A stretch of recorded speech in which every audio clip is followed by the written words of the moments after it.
acrylic's great because it squeezes in, and before it cracks or fails, it starts to crackle. One piece of equipment from the Titan submersible remains missing, and it could provide the view to the entire disaster. VeteranBiker arriving.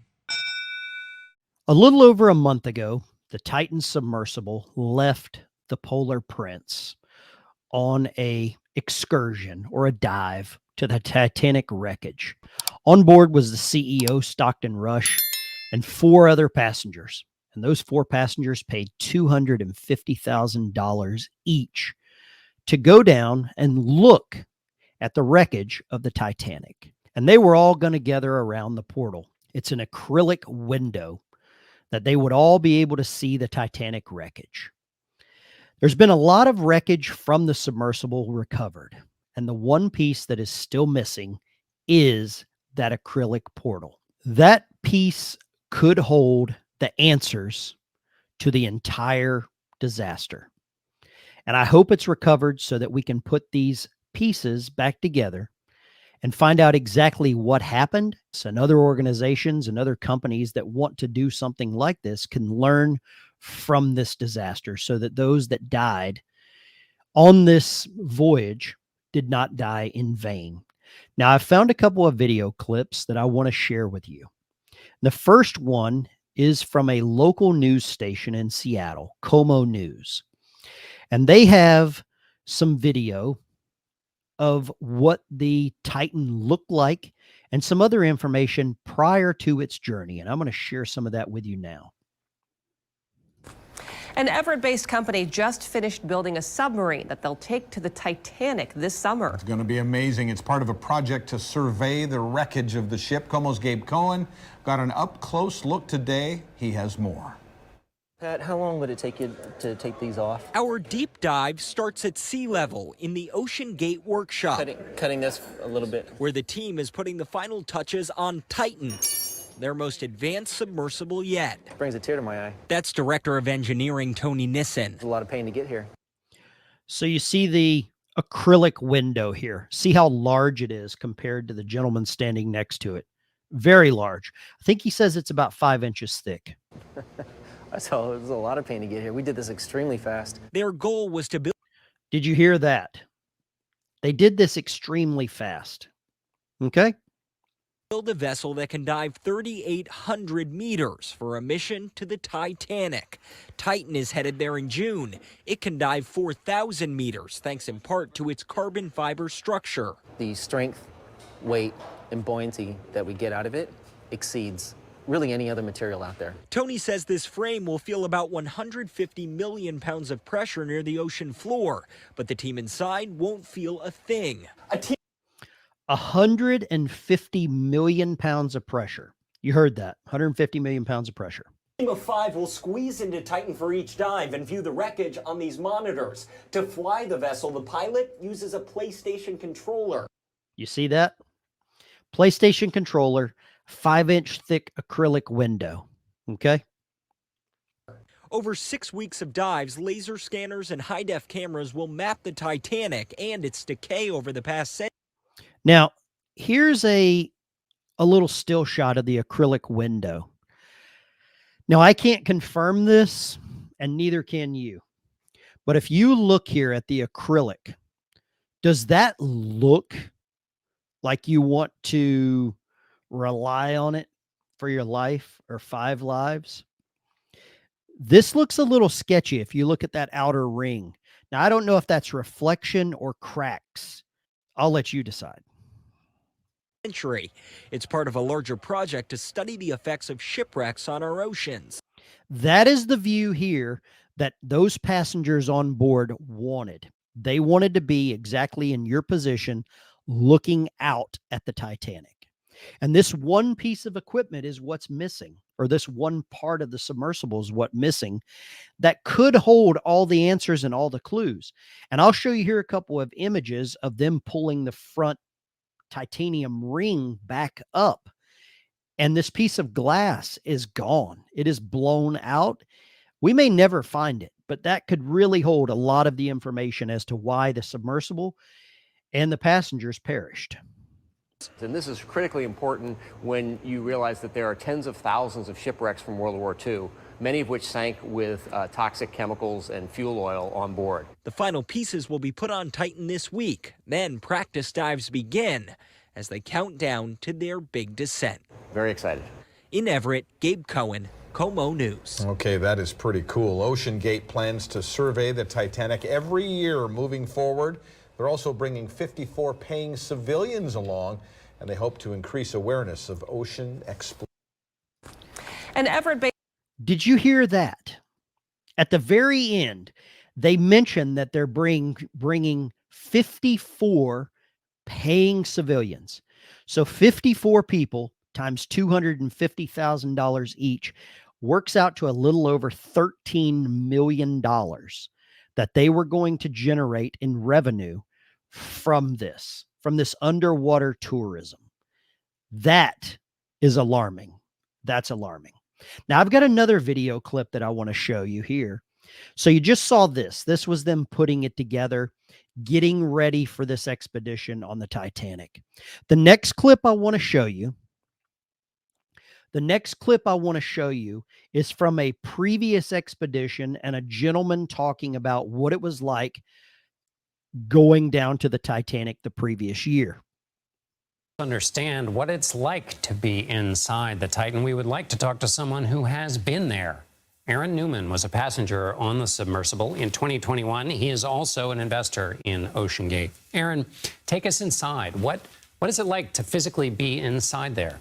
Well, so I went down in 2021 in August and actually made the dive down and saw the stern and made it back. Now, it is I like to say it's comfortable, but not luxurious, right? There's room to move around, but not, you're not walking around or anything. But and it's as it's been talked about, when you're at the bottom, it can get pretty chilly down there, and it's meant to be a vehicle that's designed to be as safe as possible. So it doesn't have seats or anything like that. It has a ledge at the end and room to move around, and it's designed to take people down in the most efficient way possible. And on the trip that you took, what's the prep like? I mean, and obviously any vessel that you take of any kind, really, one has to prepare for things to go wrong. What were the preparations like, and was anything like this discussed? Well, so certainly you have multiple days as you're making the journey there, right? So you're with the whole team of people where you have multiple days to cover protocols, talk about the design of the ship, talk about the history of the Titanic. So you're going through really an incredible learning process for multiple days before. So there we go. 13,123 feet, holds 5 people, life supports 96 hours. Not a lot. You can see the image here, and this gentleman's been down there.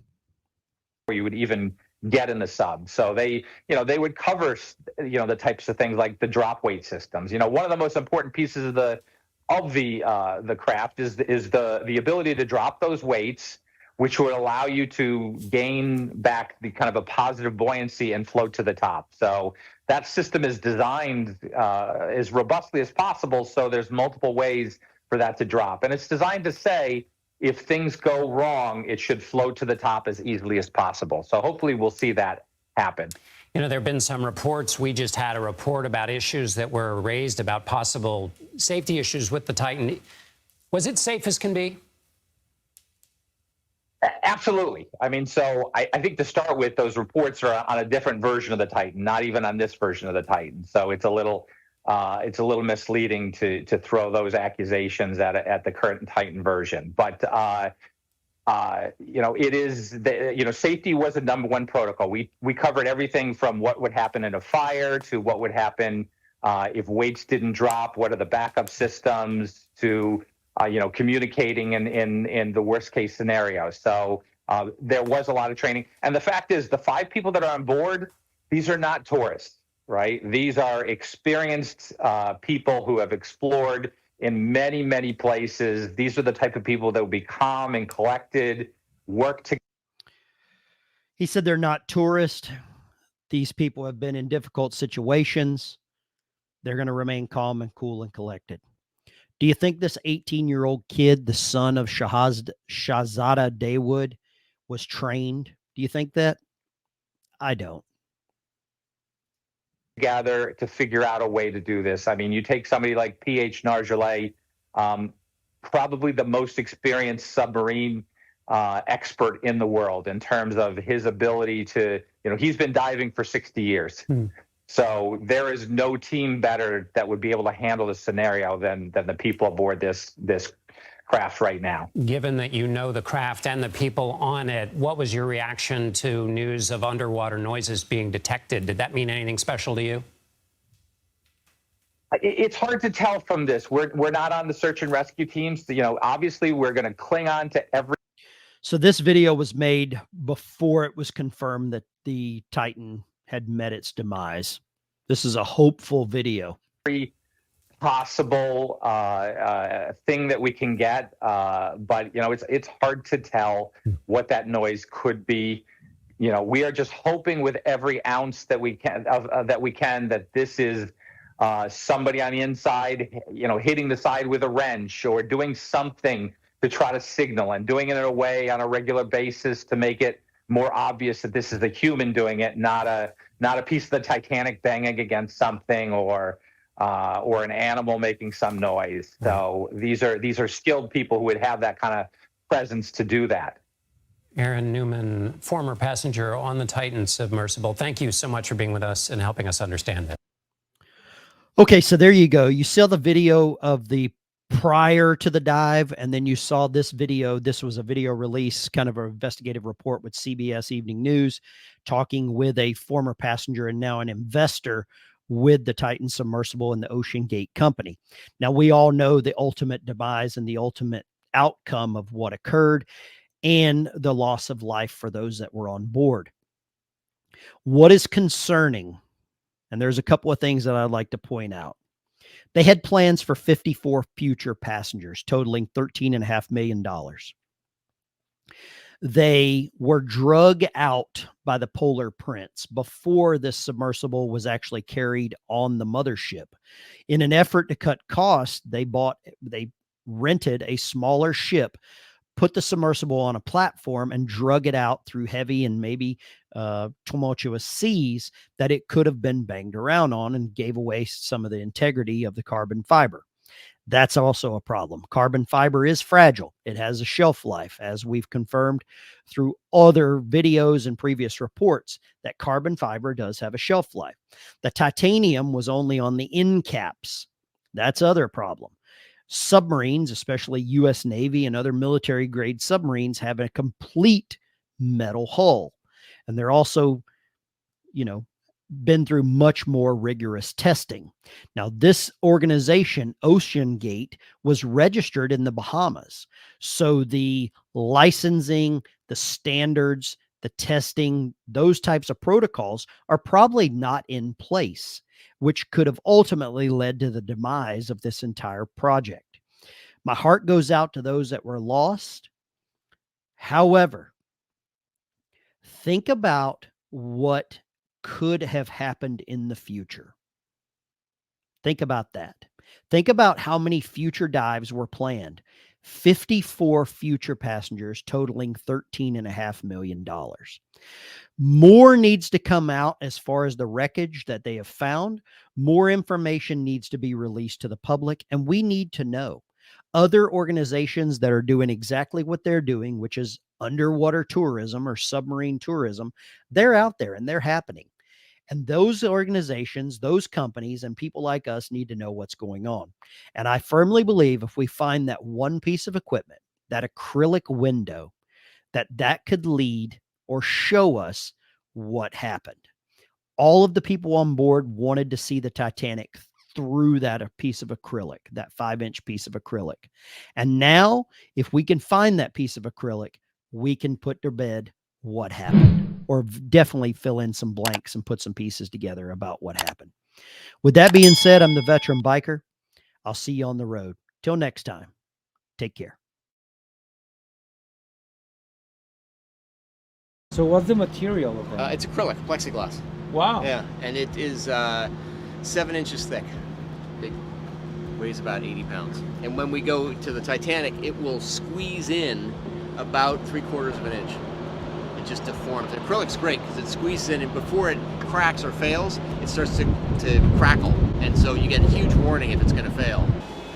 So typically when we're in the dive, you'll have 2 people sitting here and 2 people here and the pilot back there. So it's quite a bit of room. First thing we do, 1 button.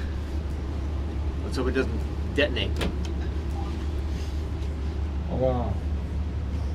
Hopefully what I want it to be is you walk in, it senses motion, it senses who you are. You say, hello, Titan, it senses your voice. It says, Stockton, how deep are we diving today? You say, we're going to 4,000 meters. The sub is your vehicle to get there. It should be an elevator. It should not be an exercise in buttons and switches and stuff. Yeah. So this is the main screen that pops up. We're not going to turn the batteries on right now because they're working on them.